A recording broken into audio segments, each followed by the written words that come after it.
ರಾಘವೇಂದ್ರ ಸ್ವಾಮಿಗಳಿಗೂ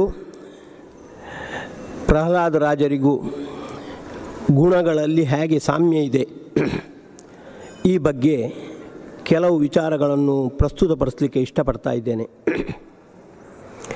ಪ್ರಾರಂಭದಲ್ಲಿ ಪ್ರಾತಸ್ಮರಣೀಯರಾದ ವಿದ್ಯಾಮಾನ್ಯ ತೀರ್ಥರ ಈ ನಿಟ್ಟಿನ ಚಿಂತನೆಯನ್ನು ಪ್ರಸ್ತುತಪಡಿಸಲಿಕ್ಕೆ ನಾನು ಬಯಸ್ತಾ ಇದ್ದೇನೆ.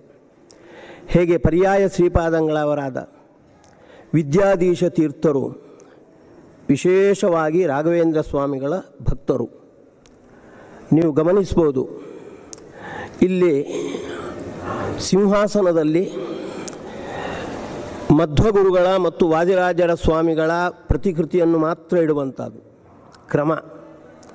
ಆದರೆ ವಿದ್ಯಾಧೀಶ ತೀರ್ಥರ ಪರ್ಯಾಯದಲ್ಲಿ ಅವರ ಜೊತೆಗೆ ರಾಘವೇಂದ್ರ ಸ್ವಾಮಿಗಳ ಅಲ್ಲಿ ಪ್ರತಿಕೃತಿಯನ್ನು ಇಟ್ಟಿದ್ದಾರೆ. ಅಂದರೆ ವಿಶೇಷವಾಗಿ ಅವರಿಗೆ ರಾಘವೇಂದ್ರ ಸ್ವಾಮಿಗಳ ಬಗ್ಗೆ ಭಕ್ತಿ. ಅವರಿಗೆ ಹೇಗೋ ಅವರ ಗುರುಗಳಿಗೂ ಅಷ್ಟೇ ಇತ್ತು. ವಿದ್ಯಾಮಾನ್ಯ ತೀರ್ಥರಿಗೆ ಭಾರಿ ರಾಘವೇಂದ್ರ ಸ್ವಾಮಿಗಳು ಅಂದರೆ ಎಲ್ಲಿಲ್ಲದ ಗೌರವ, ಎಲ್ಲಿಲ್ಲದ ಭಕ್ತಿ. ಸುಮಾರು 40 ವರ್ಷಗಳ ಹಿಂದೆ ಬೆಂಗಳೂರಿನ ನ್ಯಾಷನಲ್ ಕಾಲೇಜಿನ ಗ್ರೌಂಡಿನಲ್ಲಿ ರಾಘವೇಂದ್ರ ಸ್ವಾಮಿಗಳ ತ್ರಿಶತಮಾನೋತ್ಸವ ಕಾರ್ಯಕ್ರಮವಾಯಿತು. ರಾಜ ಎಸ್ ಗುರುರಾಜಾಚಾರ್ಯ ಇವರೆಲ್ಲ ಇದ್ದರು. ಅದರಲ್ಲಿ ಒಂದು ದಿವಸ ಶ್ರೀ ವಿದ್ಯಾಮಾನ್ಯ ತೀರ್ಥರು ಆ ಮಹೋತ್ಸವದಲ್ಲಿ ಅಧ್ಯಕ್ಷತೆಯನ್ನು ವಹಿಸಿದರು. ಅವರು ಹೇಳಿರುವ ಒಂದು ವಿಷಯ ನೋಡಿ ಹೇಗಿದೆ ಅಂತ. ಹೀಗೆ ಪ್ರಸ್ತಾವ ಮಾಡಿದರು. ಭಾಗವತದಲ್ಲಿ ನಾವು ಪ್ರಹ್ಲಾದನಿಗಾಗಿ ನರಸಿಂಹ ಸ್ತಂಭದಿಂದ ಪ್ರಾದುರ್ಭವಿಸಿದ ಅಂತ ನಾವು ಕೇಳ್ತೇವೆ. ಇದರಿಂದ ಏನು ಸಿದ್ಧ ಆಗುತ್ತೆ? ಪ್ರಹ್ಲಾದರಾಜರಿಂದಾಗಿ ದೇವರು ಭಕ್ತರ ರಕ್ಷಣೆಯನ್ನು ಮಾಡಲಿಕ್ಕೆ ಸದಾ ಸಿದ್ಧನಿದ್ದಾನೆ. ದೇವರ ಅವತಾರ ಅಂದರೆ ಪ್ರತ್ಯಕ್ಷತ್ವಂ ಹರೇರ್ಜನ್ಮ ನ ವಿಕಾರ ಕಥಂಚನ ಅಂತ ಆಚಾರ್ಯರು ಹೇಳಿದಂತೆ ಇದ್ದಕ್ಕಿದ್ದಂತೆ ಕಾಣಿಸಿಕೊಳ್ಳುವುದೇ ಹೊರತು ನಮ್ಮಂತೆ ಪಾಂಚಭೌತಿಕ ದೇಹವನ್ನು ಧರಿಸಿಕೊಂಡು ಬರುವುದು ಅಲ್ಲ. ಈ ಪ್ರಮೇಯ ಸಿದ್ಧವಾಗುತ್ತೆ. ಹಾಗೆಯೇ ಮತ್ತೊಂದು ವ್ಯಾಪ್ತಿಂಚ ಭೂತೇಶು ಅಖಿಲೇಶು ಚಾತ್ಮನಃ ಅಂತ ಹೇಳಿದ ಹಾಗೆ ದೇವರು ಬರೇ ಚೇತನರಲ್ಲಿ ಮಾತ್ರ ಅಲ್ಲ, ಜಡಗಾದ ಕಂಬ ಮೊದಲಾದವುಗಳಲ್ಲೂ ಭಗವಂತ ಇರ್ತಾನೆ ಅಂತಲೂ ಕೂಡ ಸಿದ್ಧವಾಗುತ್ತೆ. ಹಾಗಾದರೆ ದೇವರ ಪ್ರಮುಖವಾದ 3 ಗುಣಗಳು: ಭಕ್ತರ ರಕ್ಷಣೆಯಲ್ಲಿ ಸದಾ ಸಿದ್ಧನಾಗಿದ್ದಾನೆ. ಹಾಗೆಯೇ ಅವನ ಜನ್ಮ ಅಂದರೆ ಅದು ವಿಚಿತ್ರವಾಗಿರ್ತಕ್ಕಂಥ ಪ್ರತ್ಯಕ್ಷತ್ವ, ಇದ್ದಕ್ಕಿದ್ದಂತೆ ಕಾಣಿಸಿಕೊಳ್ಳುವುದೇ ಅವನ ಜನ್ಮ. ಹಾಗೆಯೇ ಅವ ಯಾವತ್ತೂ ಕೂಡ ಭಕ್ತರ ವಿಷಯದಲ್ಲಿ ಯಾವತ್ತೂ ಕೂಡ ಎಲ್ಲ ಶತ್ರುಗಳನ್ನು ದೂರ ಮಾಡಿ ಭಕ್ತರಿಗೆ ರಕ್ಷಣೆ ನೀಡುವವ. ಈ ಎಲ್ಲ ಪ್ರಮೇಯಗಳು ಸಿದ್ಧವಾಗುತ್ತೆ. ಈ ಪ್ರಮೇಯ ಸಿದ್ಧ ಆಗಲಿಕ್ಕೆ ಭಗವಂತನ 3 ಪ್ರಮೇಯಗಳು ಪ್ರಮುಖವಾಗಿರ್ತಕ್ಕಂತಹ ಈ ತತ್ವಗಳು ಪ್ರಸಿದ್ಧಿಗೆ ಬರಲಿಕ್ಕೆ ಪ್ರಹ್ಲಾದ ರಾಜರು ಕಾರಣರಾದರು. ಪ್ರಹ್ಲಾದ ರಾಜರನ್ನು ತೋರಿಸಿಕೊಟ್ಟು ಭಗವಂತ ತಾನು ಈ ರೀತಿಯ ಗುಣಗಳನ್ನು ಒಳಗೊಂಡವ ಅಂತ ತೋರಿಸಿಕೊಟ್ಟ. ಹಾಗೆಯೇ ವಿದ್ಯಾಮಾನ್ಯರು ಇದನ್ನು ಪ್ರಸ್ತಾವ ಮಾಡಿ ಅವರು ಹೇಳಿದರು, ರಾಘವೇಂದ್ರ ಸ್ವಾಮಿಗಳು ಕೂಡ ಹಾಗೆ ಒಂದು ಬ್ರಹ್ಮಸೂತ್ರವನ್ನು ಅವರು ಉಲ್ಲೇಖ ಮಾಡಿದರು.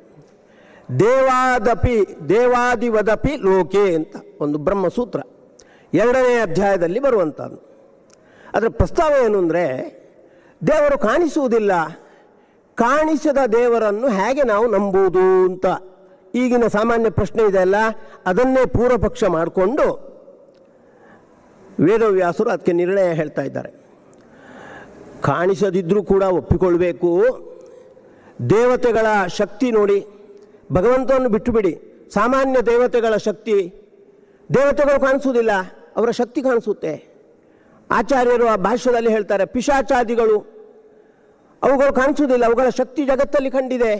ಅದರಂತೆಯೇ ಭಗವಂತನ ಶಕ್ತಿ ಕಾಣ್ತಾ ಇರುವುದರಿಂದ ಅವ ಕಾಣಿಸದಿದ್ದರೂ ಅವನನ್ನು ಒಪ್ಪಿಕೊಳ್ಬೇಕು ಅಂತ.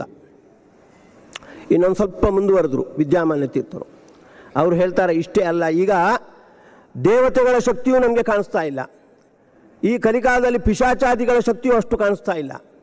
ನಮಗೆ ಕಾಣಿಸ್ತಾ ಇರತಕ್ಕಂಥದ್ದು ರಾಘವೇಂದ್ರ ಸ್ವಾಮಿಗಳ ಶಕ್ತಿ. ರಾಘವೇಂದ್ರ ಸ್ವಾಮಿಗಳು ವೃಂದಾವನಸ್ಥರಾಗಿ 300 ವರ್ಷ ಆದರೂ ಕೂಡ ಎಷ್ಟೆಷ್ಟೋ ಮಂದಿಗೆ ಅನುಗ್ರಹ ಮಾಡ್ತಾ ಇದ್ದಾರೆ, ಬಹಳ ಪ್ರಸಿದ್ಧ. ಇದರಿಂದ ರಾಘವೇಂದ್ರ ಸ್ವಾಮಿಗಳು ಕಾಣಿಸದಿದ್ದರೂ ಕೂಡ ಅವರು ಇಷ್ಟು ಅನುಗ್ರಹ ಮಾಡ್ತಾ ಇರೋದ್ರಿಂದ ಕಾರ್ಯಾತ್ ಕಾರಣಾನುಮಾನಂ. ಹಾಗಾದರೆ ಅವರು ಇದ್ದಾರೆ, ಅವರು ಅನುಗ್ರಹ ಮಾಡ್ತಾ ಇದ್ದಾರೆ ಅಂತ ನಾವು ಹೇಗೆ ಒಪ್ತೇವೆಯೋ ಆ ರೀತಿಯಾಗಿ ದೇವರನ್ನು ನಾವು ನಂಬಬೇಕು.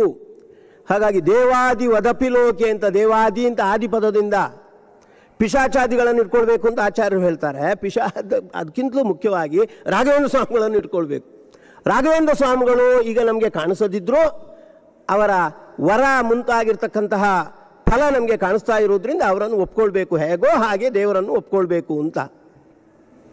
ಹೇಗೆ ಪ್ರಹ್ಲಾದರಾಜರು ನರಸಿಂಹನ ಪ್ರಾದುರ್ಭಾವಕ್ಕೆ ಕಾರಣನಾಗಿ ನರಸಿಂಹ ಎಲ್ಲ ಕಡೆ ವ್ಯಾಪಿಸಿರುವವ, ಹಾಗೆ ಅವನ ಜನ್ಮ ಅನ್ನುವುದು ಅಪ್ರಾಕೃತವಾದ ಜನ್ಮ, ಹಾಗೆಯೇ ಭಕ್ತರ ರಕ್ಷಣೆಗೆ ಸದಾ ಕಾರಣ, ಸದಾ ಸಿದ್ಧನಾದವ ಅನ್ನುವುದನ್ನು ಹೇಗೆ ತೋರಿಸಿಕೊಟ್ರೋ ಹಾಗೆಯೇ ರಾಘವೇಂದ್ರ ಸ್ವಾಮಿಗಳು ಕೂಡ ವೃಂದಾವನಸ್ಥರಾದ ಮೇಲೂ ಕೂಡ ಬೇರೆ ಬೇರೆ ಭಕ್ತರ ಇಷ್ಟಗಳನ್ನು ಈಡೇರಿಸುವ ಮೂಲಕ ತಾನಿದ್ದೇನೆ ಅಂತಲ್ಲ, ಇದೇ ರೀತಿಯಾಗಿ ಭಗವಂತ ಇದ್ದಾನೆ, ಭಗವಂತನ ಅನುಗ್ರಹಕ್ಕೆ ಪಾತ್ರರಾಗಿ ನಾನೀಗ ಇದನ್ನು ಕೊಡ್ತಾ ಇದ್ದೇನೆ, ಹಾಗಾಗಿ ನೀವು ಭಗವಂತನನ್ನು ನಂಬಬೇಕು ಅಂತ ದೇವರ ಬಗ್ಗೆ ಶ್ರದ್ಧೆ ಬರಲಿಕ್ಕೆ ರಾಘವೇಂದ್ರ ಸ್ವಾಮಿಗಳು ಕಾರಣರಾಗಿದ್ದಾರೆ ಅಂತ. ಇದು ಒಂದು ಪ್ರಥಮವಾಗಿರ್ತಕ್ಕಂಥ ಸಾಮ್ಯ ಪ್ರಹ್ಲಾದರಾಜರಿಗೂ ರಾಘವೇಂದ್ರ ಸ್ವಾಮಿಗಳಿಗೂ ಇರುವಂಥದ್ದು. ಪ್ರಹ್ಲಾದರಾಜರು ಹೇಗೆ ದೇವರ ಕೆಲವು ಗುಣಗಳ ಅಭಿವ್ಯಕ್ತಿಗೆ ಕಾರಣರಾಗಿದ್ದಾರೆ, ಹಾಗೆ ರಾಘವೇಂದ್ರ ಸ್ವಾಮಿಗಳು ಕೂಡ ದೇವರ ವಿಶ್ವಾಸಕ್ಕೆ ಕಾರಣರಾಗಿದ್ದಾರೆ. ರಾಘವೇಂದ್ರ ಸ್ವಾಮಿಗಳು ನಮಗೆ ಈಗ ಅನುಗ್ರಹ ಮಾಡುವುದೇ ನಮಗಾಗಿ ಅಲ್ಲ, ನಮಗೆ ವಿಶೇಷವಾಗಿ ಭಗವಂತನಲ್ಲಿ ಭಕ್ತಿ ಬರಬೇಕು ಅಂತ, ಮಧ್ವಗುರುಗಳ ಶಾಸ್ತ್ರದಲ್ಲಿ ನಮಗೆ ವಿಶ್ವಾಸ ಬರಬೇಕು ಅನ್ನುವುದಕ್ಕಾಗಿಯೇ ಅವರು ಅನುಗ್ರಹ ಮಾಡುವುದು. ಹಾಗಾಗಿ ಅವರ ಪ್ರಧಾನ ಉದ್ದೇಶ ದೇವರ ಬಗ್ಗೆ ಶ್ರದ್ಧೆ, ಜ್ಞಾನ ಇತ್ಯಾದಿಗಳು ಅಭಿವೃದ್ಧಿ ಆಗಬೇಕು ಅನ್ನುವಂಥದ್ದು. ಈ ನಿಟ್ಟಿನಲ್ಲಿ ಒಂದು ಸಾಮ್ಯವನ್ನು ನಾವು ಕಂಡದ್ದಾಯಿತು. ಇನ್ನೊಂದು ಸಾಮ್ಯ, ಸುಬುಧೇಂದ್ರ ತೀರ್ಥ ಶ್ರೀಪಾದಂಗಳವರು ಒಂದು ಮಾತು ಹೇಳಿದರು, ಕೃಷ್ಣಗ್ರಹ ಗೃಹೀತಾತ್ಮ ಅಂತ. ರಾಘವೇಂದ್ರ ಸ್ವಾಮಿಗಳ ಬಗ್ಗೆ ಅವರು ಹೇಳಿದ್ದು. ರಾಘವೇಂದ್ರ ಸ್ವಾಮಿಗಳು ಇಲ್ಲಿ ಸಾಮಾನ್ಯ ಘಟ್ಟದ ಮೇಲಿನ ಸ್ವಾಮಿಗಳು ಯಾರೂ ಇಲ್ಲದಷ್ಟು ಕಾಲ ಇಲ್ಲಿದ್ದರು. ಸಾಮಾನ್ಯ ಬೇರೆ ಯಾವ ಘಟ್ಟದ ಮೇಲಿನ ಸ್ವಾಮಿಗಳು ಕೂಡ ಅಷ್ಟು ಸಮಯ ಇಲ್ಲಿರಲಿಲ್ಲ. ರಾಘವೇಂದ್ರ ಸ್ವಾಮಿಗಳು ಇಲ್ಲಿ ಅನೇಕ ವರ್ಷ, ಯಾಕೆಂದರೆ 4 ಗ್ರಂಥಗಳನ್ನು, ಚಂದ್ರಿಕಾ ಪ್ರಕಾಶವೇ ಮುಂತಾದ ಉದ್ಗ್ರಂಥ ಮುಂತಾಗಿರ್ತಕ್ಕಂಥ 4 ಗ್ರಂಥಗಳನ್ನು ಇಲ್ಲೇ ಮಾಡಿದ್ದು. ಹಾಗೆ ರಾಘವೇಂದ್ರ ವಿಜಯದಲ್ಲಿ ಬರುವಂತೆ ಅನೇಕ ಬಾರಿ ಚಂದ್ರಿಕಾ ಮಂಗಳ ಮಹೋತ್ಸವ ಇಲ್ಲಿ ಮಾಡಿದ್ದಾರೆ, ಪಾಠ ಹೇಳಿ ಮಂಗಳ ಮಹೋತ್ಸವ ಮಾಡಿದ್ದಾರೆ. ಇಷ್ಟು ವರ್ಷ ಇಲ್ಲಿ ಅವರು ಇದ್ದಾರೆ ಅಂದರೆ ಯಾಕೆ ಇಲ್ಲಿದ್ದರು? ಮಂತ್ರಾಲಯದಲ್ಲಿ ಇರ್ಬೋದಿತ್ತು, ಅಥವಾ ಬೇರೆ ಕಡೆ ಇರ್ಬೋದಿತ್ತಲ್ಲ, ತಿರುಪತಿಗೆ ಹೋಗಿ ಅಲ್ಲಿಯೂ ಇರ್ಬೋದಿತ್ತು. ಕೃಷ್ಣಗ್ರಹ ಗೃಹೀತಾತ್ಮ, ಕೃಷ್ಣನ ಸೆಳೆತ ಅವರಿಗೆ. ಇಲ್ಲಿಯ ಮಧ್ವಗುರುಗಳು ಒಳ್ಳೆ ಸನ್ನಿಧಾನಯುಕ್ತವಾಗಿ ಏನು ಕೃಷ್ಣನನ್ನು ಪ್ರತಿಷ್ಠೆ ಮಾಡಿದ್ದಾರೆ, ಆ ಕೃಷ್ಣನ ಸೆಳೆತದಿಂದಾಗಿ ಅವರು ವಿಶೇಷವಾಗಿ ಇಲ್ಲಿ ಇದ್ದರು. ಕೃಷ್ಣಗ್ರಹ ಗೃಹೀತಾತ್ಮ, ಗ್ರಹ ಅನ್ನುವುದಕ್ಕೆ ಚಂದ್ರ ಸೂರ್ಯ ಮುಂತಾದ ಗ್ರಹ. ಒಬ್ಬ ವ್ಯಕ್ತಿಯನ್ನು ಚಂದ್ರ ಮುಂತಾದ ಗ್ರಹ ಆಕ್ರಮಣ ಮಾಡಿಬಿಟ್ರೆ ಆ ವ್ಯಕ್ತಿ ತನ್ನತನವನ್ನು ಕಳ್ಕೊಳ್ತಾನೆ, ಆ ಗ್ರಹ ಏನು ಹೇಳುತ್ತೋ ಆ ರೀತಿ ಮಾಡಿಬಿಡ್ತಾನೆ. ಅದಕ್ಕೆ ಭಾಗವತದಲ್ಲಿ ಬಂದಿರುವಂಥದ್ದು, ಪ್ರಹ್ಲಾದರಾಜರ ಬಗ್ಗೆ ಈ ಮಾತು ಬಂದಿರುವಂಥದ್ದು. ನಾರದರು ಯುಧಿಷ್ಠಿರನಿಗೆ ಪರಿಚಯಿಸಿಕೊಡುವಂಥದ್ದು.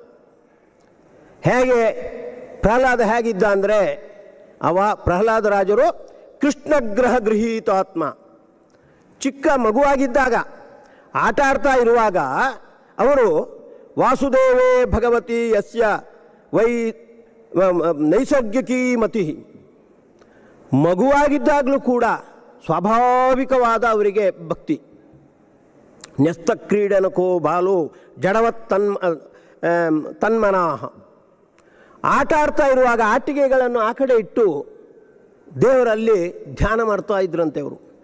ಸದಾ ಕೃಷ್ಣಗ್ರಹ ಗೃಹೀತಾತ್ಮ ನವೇದ ಜಗದೀದೃಶಂ ಅಂತ ಮಾತು. ಯಾಕೆ ಇಷ್ಟು ಅಂದರೆ, ಕೃಷ್ಣ ಅನ್ನತಕ್ಕಂಥ ಗ್ರಹದಿಂದ ಗೃಹೀತವಾದ ಮನಸ್ಸುಳ್ಳವರು, ಶರೀರ ಉಳ್ಳವರು, ಸ್ವರೂಪ ಉಳ್ಳವರು. ವಿಶೇಷ ಒಂದು ಗ್ರಹದ ಆಕ್ರಮಣಕ್ಕೆ ಒಳಗಾದಾಗ ಒಬ್ಬ ವ್ಯಕ್ತಿ ಹೇಗೆ ನಡ್ಕೊಳ್ತಾನೆ, ಆ ರೀತಿ ಪ್ರಹ್ಲಾದ ರಾಜರು ಅವರನ್ನು ಹಿಡಿದದ್ದು ಬೇರೆ ಯಾವ ಗ್ರಹವೂ ಅಲ್ಲ, ಕೃಷ್ಣ, ಭಗವಂತ ಅನ್ನುವ ದೃಷ್ಟಿಯಲ್ಲಿ ಅಲ್ಲಿ ಕೃಷ್ಣ ಅಂತ ಬಳಸಿದ್ದು. ಅಂತೂ ದೇವರ ಬಗ್ಗೆ ಅಷ್ಟು ಅವರು ತನ್ಮಯರಾಗಿದ್ದರು ಅನ್ನುವುದನ್ನು ನಾರದರು ಯುಧಿಷ್ಠಿರನಿಗೆ ಹೇಳುವಾಗ ಕೃಷ್ಣಗ್ರಹ ಗೃಹೀತಾತ್ಮ, ಇದು ನಾರದರಕ್ಕಿಂತ ಇವರು ಪ್ರಹ್ಲಾದರಾಜರಕ್ಕಿಂತಲೂ ಹೆಚ್ಚಾಗಿ ರಾಘವೇಂದ್ರ ಸ್ವಾಮಿಗಳಿಗೆ ಅನ್ವಯ ಆಗುತ್ತೆ. ಅವರ ಜೀವನದಲ್ಲಿ 10 ವರ್ಷಕ್ಕಿಂತಲೂ ಅಧಿಕವಾಗಿ, ವೇಣುಗೋಪಾಲಾಚಾರ್ಯರು ಹೇಳಿದಾಗೆ 10 ವರ್ಷ ಇಟ್ಕೊಳ್ಳೋಣ, ಇನ್ನೂ ಹೆಚ್ಚು ವರ್ಷ ಇದ್ದಿರಬಹುದು. 4 ಗ್ರಂಥ ಇಲ್ಲೇ ಮಾಡಿದ್ದಾರೆ, ಅನೇಕ ಬಾರಿ ಚಂದ್ರಿಕಾಮಂಗಳ ಮಾಡಿದ್ದಾರೆ, ಅಂದರೆ ಹೆಚ್ಚು ವರ್ಷ ಇರ್ಬೋದು. ಇಲ್ಲೇ ಇದ್ದುಕೊಂಡು ಇಂದು ನನಗೆ ಗೋವಿಂದ ನಿನ್ನ ಪಾದಾರವಿಂದವ ತೋರೋ ಅಂತ ಅಲ್ಲಿ ಪ್ರಾರ್ಥನೆ ಮಾಡ್ತಾ ಇದ್ರು. ಕೃಷ್ಣನನ್ನು ಅವರು ಬರೇ ಪ್ರತಿಮೆಯಲ್ಲಿ ನೋಡುವುದಲ್ಲ, ನ ಪ್ರತಿಕೆ ನಹಿಸ ಅವರಿಗೆ ಚೆನ್ನಾಗಿ ಗೊತ್ತಿದೆ ಅದು. ಹಾಗಾಗಿ ಕೃಷ್ಣನ ಎದುರು ಬಂದು ನಿನ್ನ ಪ್ರತಿಮೆಯನ್ನು ನೋಡಿದರೆ ನನಗೆ ತೃಪ್ತಿ ಇಲ್ಲ, ನಿನ್ನ ಒಳಗಿರ್ತಕ್ಕಂಥ ಜ್ಞಾನಾನಂದಾತ್ಮಕವಾಗಿರ್ತಕ್ಕಂಥ ಶರೀರವನ್ನು ತೋರಿಸು ಅಂತ ಪ್ರಾರ್ಥನೆ ಮಾಡ್ತಾ ಇದ್ರು. ಕೃಷ್ಣ ಅದನ್ನು ತೋರಿಸ್ತಾ ಇದ್ದ, ಇದೇ ಅವರಿಗೆ ಇದ್ದ ಸೆಳೆತ. ಹಾಗಾಗಿ ಅವರು ಇಲ್ಲಿ ಇದ್ದುಕೊಂಡು, ನೀವು ನೋಡಿ ಕೃಷ್ಣನ ಪ್ರತಿಮೆಗೆ ಸಮ್ಮುಖವಾಗಿ ರಾಘವೇಂದ್ರ ಮಠ ಇದೆ, ಎದುರುಗಡೆನೇ ಅಲ್ಲಿ ವೃಂದಾವನ, ರಾಘವೇಂದ್ರ ಸ್ವಾಮಿಗಳ ವೃಂದಾವನ ಇರುವಂಥ. ಪ್ರಾಯಶಃ ಅಲ್ಲೇ ಇದ್ದುಕೊಂಡು, ಇಲ್ಲಿಗೆ ಬಂದಿರಲಿಕ್ಕೂ ಸಾಕು, ಮಠಕ್ಕೆ ಬೇಡ, ತಮ್ಮ ಮಠದಲ್ಲೇ ಇದ್ದುಕೊಂಡು ಇಂದು ನನಗೆ ಗೋವಿಂದ ನಿನ್ನ ಪಾದಾರವಿಂದವ ತೋರು ಮುಕುಂದನೇ, ನಿನ್ನ ಬರೇ ಜಡ ಪ್ರತಿಮೆಯನ್ನು ನೋಡಿದರೆ ನನಗೆ ತೃಪ್ತಿ ಇಲ್ಲ, ಒಳಗಿರ್ತಕ್ಕಂಥ ನಿನ್ನ ಸ್ವರೂಪವನ್ನು ನನಗೆ ತೋರಿಸು ಅಂತ ಪ್ರಾರ್ಥನೆ ಮಾಡಿ, ಆ ಪ್ರಾರ್ಥನೆಗೆ ಸ್ಪಂದಿಸಿರ್ತಕ್ಕಂಥ ಕೃಷ್ಣ ಅವರಿಗೆ ಆ ದರ್ಶನ ಕೊಟ್ಟದ್ರಿಂದಾಗಿ ಆ ದರ್ಶನದ ಸೊಗಸನ್ನು ಅನುಭವಿಸಿ ಅವರಿಗೆ ಮಂತ್ರಾಲಯಕ್ಕೆ ಮತ್ತೊಂದು ಕಡೆಗೆ ಹೋಗಲಿಕ್ಕೆ ತೃಪ್ತಿಯೇ ಇಲ್ಲ, ಅವರಿಗೆ ಇಲ್ಲೇ ಇದ್ದರು. ಯಾಕೆ? ಕೃಷ್ಣಗ್ರಹ ಗೃಹೀತಾತ್ಮ. ಹೇಗೆ ಪ್ರಹ್ಲಾದರಾಜರು ಕೃಷ್ಣಗ್ರಹ ಗೃಹೀತಾತ್ಮರಾಗಿದ್ದರೋ ಆ ರೀತಿ ಇವರು ಕೂಡ ಅಂತ ಇದನ್ನು ನಾವು ಗಮನಿಸಬೇಕಾದದ್ದು. ಪೇಜಾರು ಸ್ವಾಮಿಗಳು ಒಂದು ರಾಘವೇಂದ್ರ ಸ್ವಾಮಿಗಳ ಬಗ್ಗೆ ಹೇಳುವಾಗ ಈ ಒಂದು ಮಾತನ್ನು ಹೇಳ್ತಾರೆ. ನನ್ನ ಗುರುಗಳು ಪ್ರಹ್ಲಾದರಾಜರು ನರಸಿಂಹನ ಹತ್ರ ಪ್ರಾರ್ಥನೆ ಮಾಡುವಾಗ ಒಂದು ಮಾತು ಹೇಳ್ತಾರೆ, ನೈತಾನ್ ವಿಹಾಯ ಕೃಪಣಾನ್ ವಿಮುಕ್ಷು ಏಕಃ. ಪ್ರಾಯಶಃ ನರಸಿಂಹದೇವರು ಕೇಳಿರ್ಬೋದು ಪ್ರಹ್ಲಾದರಾಜರ ಹತ್ರ, ನಿಮಗೆ ನಾನು ಮೋಕ್ಷ ಕೊಡ್ತೇನೆ ಅಂತ. ಯಾಕೆಂದರೆ ಅಪ್ರಸಕ್ತಸ್ಯ ನಿಷೇಧ ಯೋಗಾತ್ ಅಂತ ಅವ್ರು ಏನು ಹೇಳ್ತಾರೆ ಅಂದರೆ, ನರಸಿಂಹನ ಹತ್ರ ನಾನು ಈ ದೈತ್ಯ ಬಾಲಕರನ್ನು ಬಿಟ್ಟು ನನಗೆ ಮೋಕ್ಷ ಕೊಡುವುದು, ನಾನು ಮೋಕ್ಷ ತಗೊಳ್ಳಿಕ್ಕೆ ಸಿದ್ಧನಿಲ್ಲ ಅಂತ ಹೇಳ್ತಾರೆ. ಅಲ್ಲ, ನಿನಗೆ ಮೋಕ್ಷ ಕೊಡ್ತೇನೆ ಅಂತ ಯಾರು ಹೇಳಿದ್ದು ಅಂತ ನರಸಿಂಹ ಕೇಳ್ಬೋದಿತ್ತು. ಇಲ್ಲ, ಪ್ರಾಯಶಃ ನರಸಿಂಹ ಹೇಳಿದ ಪ್ರಹ್ಲಾದರಾಜರ ಹತ್ರ, ನಿಮಗೆ ಈಗ ನಾನು ಮೋಕ್ಷ ಕೊಡ್ತೇನೆ ಬನ್ನಿ ಅಂತ. ಆಗ ಪ್ರಹ್ಲಾದರಾಜರು ಹೇಳ್ತಾರೆ, ನಾನು ಬರಲಿಕ್ಕೆ ಸಿದ್ಧನಿಲ್ಲ, ನನ್ನ ಜೊತೆಗೆ ಇದ್ದಿರ್ತಕ್ಕಂಥ ಈ ದೈತ್ಯ ಬಾಲಕರಿಗೆ ನಾನು ಉಪದೇಶ ನೀಡಿದ್ದೇನೆ, ಅವರಿಗೆ ಇನ್ನೂ ಪರಿಪಕ್ವವಾಗಿರ್ತಕ್ಕಂಥ ತತ್ವಜ್ಞಾನ ಬರಬೇಕು, ಅವರನ್ನು ಕರ್ಕೊಂಡೇ ನಾನು ಹೋಗುವಂಥದ್ದು ಹೊರತು ನಾನು ಒಬ್ಬನೇ ಬರುವುದಿಲ್ಲ. ನೈತಾನ್ ವಿಹಾಯ ಕೃಪಣಾನ್ ವಿಮುಕ್ಷು ಏಕಃ ಅಂತ ನಮ್ಮ ಗುರುಗಳು ಅದನ್ನು ಯಾವತ್ತೂ ಹೇಳ್ತಾರೆ. ಅದೇ ರೀತಿ ರಾಘವೇಂದ್ರ ಸ್ವಾಮಿಗಳು ಕೂಡ ಗಮನಿಸಬೇಕಾದದ್ದು. ರಾಘವೇಂದ್ರ ಸ್ವಾಮಿಗಳು ವೃಂದಾವನಸ್ಥರಾಗಿ 340 ವರ್ಷಗಳು ಕಳೆದವು. ಇನ್ನೂ ಅವರು ವೃಂದಾವನದಲ್ಲಿ ಇದ್ದಾರೆ, ಅಲ್ಲಿ ಸನ್ನಿಹಿತರಾಗಿದ್ದಾರೆ. ಇದು ಯಾಕೆ? ಅವರು ನೇರವಾಗಿ ಮೋಕ್ಷಕ್ಕೆ ಹೋಗ್ಬೋದಿತ್ತು.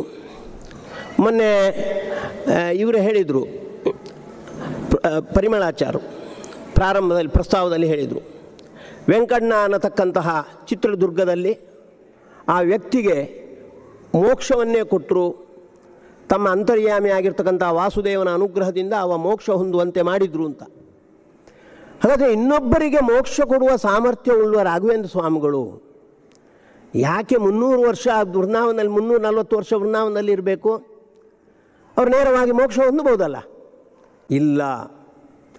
ಪ್ರಹ್ಲಾದ ಹೇಗೆ ಹೇಳಿದ ನರಸಿಂಹನ ಹತ್ರ, ನೈತಾನ್ ವಿಹಾಯ ವಿಮುಕ್ಷೆ, ನನ್ನ ಜೊತೆಗಿದ್ದವರನ್ನು ಬಿಟ್ಟು ನಾನು ಮೋಕ್ಷ ಪಡಲಿಕ್ಕೆ ಇಚ್ಛೆ ಪಡುವುದಿಲ್ಲ, ಮೋಕ್ಷ ಹೊಂದಲಿಕ್ಕೆ ಇಚ್ಛೆ ಪಡುವುದಿಲ್ಲ ಅಂತ ರಾಘವೇಂದ್ರ ಸ್ವಾಮಿಗಳು ಹಾಗೆ. ನನ್ನ ಮೂಲಕ ಯಾರ್ಯಾರಿಗೆ ಏನೇನು ಆಗಬೇಕು ಭಗವಂತನ ಸಂಕಲ್ಪಕ್ಕೆ ಅನುಗುಣವಾಗಿ ಅದನ್ನೆಲ್ಲ ಮಾಡಿಯೇ ನಾನು ಇಲ್ಲಿಂದ ಹೊರಡುವಂಥದ್ದು. ಈಗಾಗಲೇ ಭಗವಂತ ನನಗೆ ಮುಕ್ತಿ ಕೊಡಲಿಕ್ಕೆ ಸಿದ್ಧನಿರ್ಬೋದು, ನಾನು ತಗೊಳ್ಳಿಕ್ಕೆ ಸಿದ್ಧನಿಲ್ಲ. ನಾನು ಇಲ್ಲಿ ರಾಘವೇಂದ್ರ ಸ್ವಾಮಿಗಳಾಗಿ ಬಂದ ಮೇಲೆ ನಾನು ಯಾರ್ಯಾರನ್ನು ಅನುಗ್ರಹ ಮಾಡಬೇಕು, ಯಾರ್ಯಾರಲ್ಲಿ ಭಗವದ್ಭಕ್ತಿ ವೈರಾಗ್ಯಾದಿಗಳನ್ನು ತುಂಬಬೇಕು, ಆ ಕೆಲಸ ನನ್ನಿಂದ ಆಗಬೇಕು. 300 ವರ್ಷ ಆಗಬಾರ್ದು, 340 ವರ್ಷ ಆಗಿರ್ಬೋದು, ಆದರೆ ನನ್ನ ಕರ್ತವ್ಯವನ್ನು ನಿರ್ವಹಿಸದೆ ನಾನು ಹೋಗುವುದಿಲ್ಲ ಅಂತ ಪ್ರಹ್ಲಾದನ ಹಾಗೆ ರಾಘವೇಂದ್ರ ಸ್ವಾಮಿಗಳು ಕೂಡ ಹೇಳ್ತಾ ಇದ್ದಾರೆ. ಅವರು ಭಾವಿಸಿದ್ದಾರೆ ಅಂತ ಸ್ಪಷ್ಟ.